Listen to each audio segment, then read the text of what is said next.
We can further customize our field widget by allowing site administrators additional settings they can control when attaching an instance of the RGB field to a bundle. In this lesson, we'll look at implementing Hook Field Widget Settings form, which allows us to add one or more form elements to the field instance configuration form.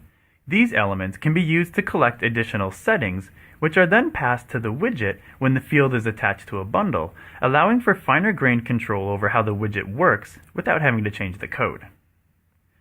We'll add a text field that allows an administrator to enter in a custom label to use with the color name element in our RGB field widget.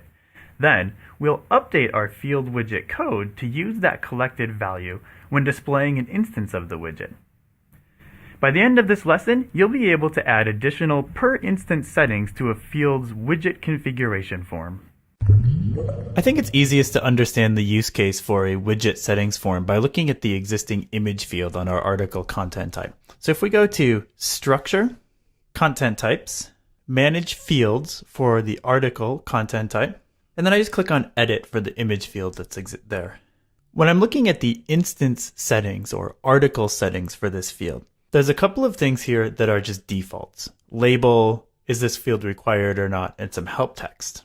But if I keep scrolling down, there's a bunch of additional settings that are not part of the standard Field UI widget settings. Allowed file extensions, file directory where you would like these images to be stored, maximum image resolution, and minimum image resolution. These are all things that are related to how the image field widget works. It's used to determine things like, for this particular instance of the image field, what types of files should someone be able to add? Where should those files live when they're uploaded? And maybe some restrictions on the dimensions of those files. All of this is done by implementing Hook Widget Settings form, which we're going to do now in our RGB module. But let's start by taking a look at the documentation for this hook. Over on api.drupal.org, I've pulled up the documentation for Hook Field Widget Settings form. It takes two arguments, $field and $instance, which describe the global values for the field and the instance settings for this specific field. We'll use both of these when we implement our Hook Field Widget Settings form. That says that this is invoked from the Field UI to allow modules to define their own custom settings. When we are looking at the form for configuring the settings for the image field, during the process of creating that form, the Field UI has called out to the image module to see if it implements the Hook Widget Settings form, which it does, and if so, it takes any Form API array elements that are returned from that settings form hook and just adds them right into the existing widget settings form. So our implementation of Hook Widget Settings form needs to return a Form API array that defines the text field or fields or checkbox or whatever the case is for our additional settings. Let's go ahead and add an implementation of Hook Widget Settings form to our RGB module. If I switch over to our code, inside of the RGB module file, I'm going to add these settings right under our implementation of Hook Field Widget form. So I'm going to add a new hook here, like so. So we've got a new function. We'll name it RGB Field Widget Settings form, and it takes two arguments, $field and $instance. And then we just need to create an array, a Form API array, and return it.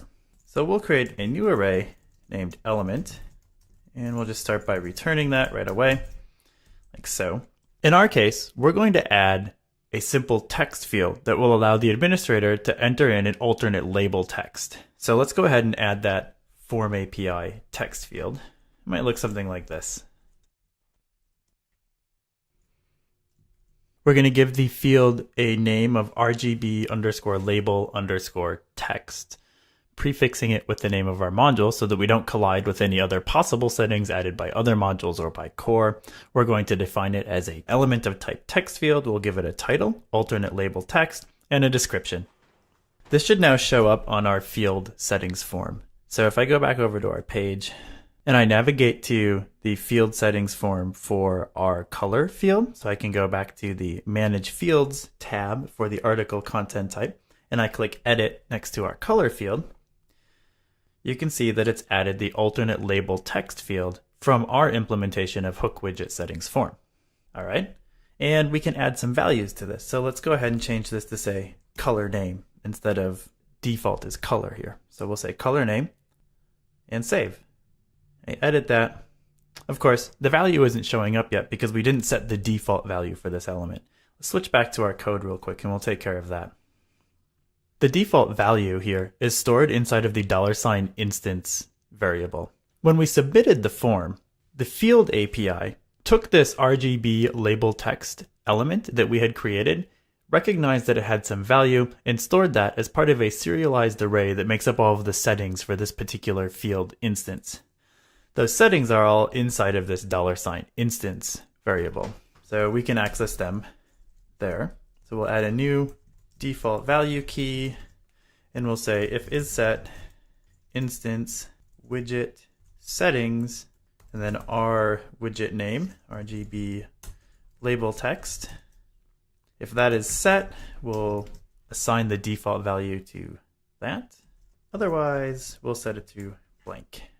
So I can save that. Now when I switch back to our site and I refresh the page here, you'll see that the alternate label text field does include the settings that we saved. Just to demonstrate what's going on here, if I switch to the code again really quick, I'm just going to use the DSM function to take a look at this instance variable. DSM instance, like so. Switch back to the site and refresh. And you can see all of the things that make up that $ instance variable. It's the sort of definition of this particular field instance for the widget, which is what we're concerned about right now. We can open up the widget array. And in there, it contains some information about the widget to use, right? So the widget type is RGB text field, etc. And here's all the settings that are stored. In our case, we've only got one setting, the color name or the RGB label text. All right, so we're storing some additional settings for our widget. Now we need to make use of those inside of the function that creates the widget elements that are displayed on the page when someone adds a new article. Let's go ahead and do that. We need to switch back over to our code. These changes need to occur inside of our implementation of hook field widget form, right? So we've got this $ instance variable, which we know contains the settings that were saved along with our field instance. And we can just make use of them here to alter the way that this widget creates the form element that's going to be displayed. What we're going to do is we're going to use it to create a new field prefix here. So we'll say we're going to have a new value or a variable named label that goes there.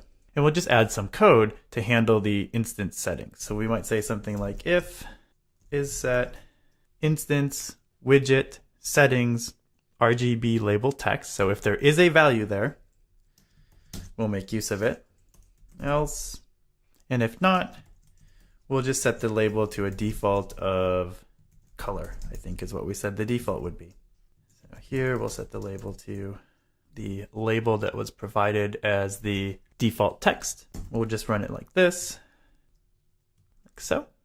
Note that by passing it through the T function like this, one of the benefits that we're getting is that this will be run through Drupal's check plain function to ensure that whatever value is entered here is secure and can be used for output on the page. So I've gone ahead and I've modified the way that we're building the form API element that makes up our color field widget based on data that was stored inside of the instance variable. If I save that and I switch back over to our site and I go to add content, article, and I scroll down and I find our color field, you can see that it is now using the alternate label text that we added as part of that field instance settings.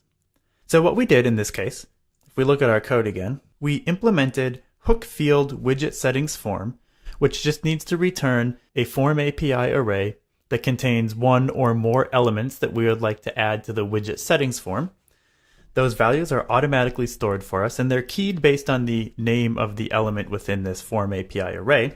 And then we adjusted our implementation of hook field widget form to make use of those settings that were saved when someone alters these settings on the widget configuration form.